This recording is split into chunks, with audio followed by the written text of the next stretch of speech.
says, how do you deal with your spouse when your spouse thinks you were terrible in a situation, but you don't think you were that bad? Just empathize? Yeah, Nathan, perception is reality.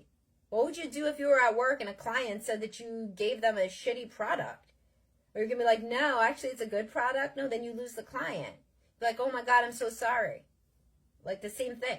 You apologize. You're not her, right? So you need to go back and look at my stuff on empathy, and you need to go back and look at like a million different things. Empathy, validation. I have a post.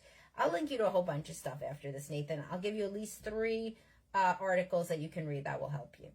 And including being defensive. If your wife thinks you were terrible, then to her, you were terrible.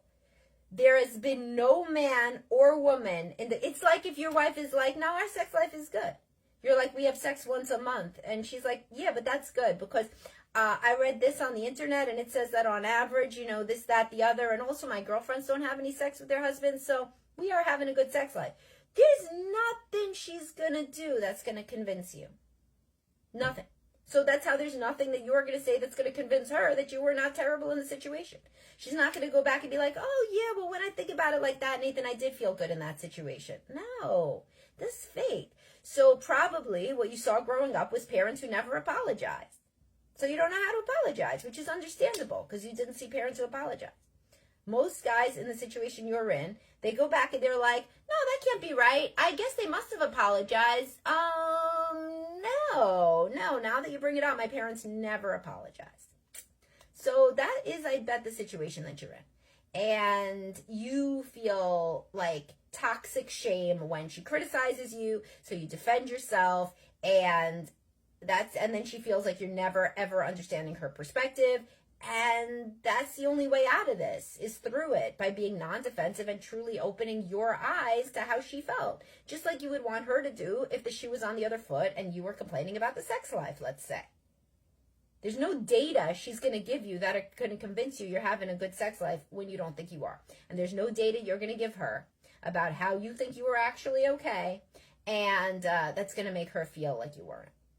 So that's my answer to that one, Nathan. And I will link you.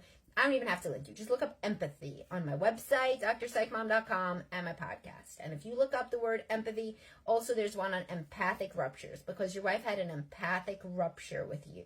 So look up Dr. Psych Mom, empathic ruptures. Nathan says, yes, I do apologize. Thanks, I do apologize, but we just disagree on the degree of terribleness. Yes, toxic shame. So the degree of terribleness is what she thinks it is, because she's the one who was hurt. So it's a 0 for you. You were not terrible to yourself. So it's basically like, think about it like this, Nathan.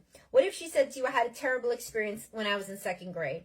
I drank too much and I didn't go to the bathroom and I wet my pants in 2nd grade. I was so embarrassed. It was so terrible. It was hugely humiliating. And it's like one of the worst things that's ever happened to me.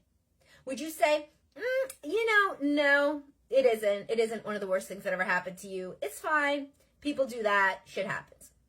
You would never say that. So think about it. The only reason that you're debating the degree of terribleness is because you're involved. So you think that if you convince her it was a lesser degree of terribleness, then that means that you are not as bad of a person. But meanwhile, you're completely invalidating her experience in a way that you would never do with any other experience that didn't have to do with you, no matter what you thought about the experience. So you see what I mean by that, Nathan?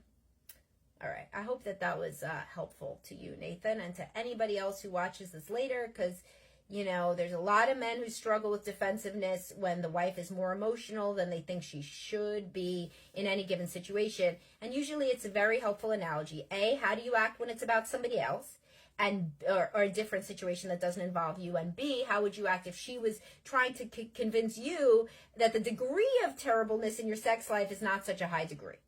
You'd be like, that doesn't matter. Like, what are you talking about? I don't care that your crazy friends don't have sex either. I care that I'm not, right? She wouldn't be able to convince you. There's no amount of women that she could survey that say that I'm in a happy sexless marriage that would make you happy to be in a sexless marriage, right?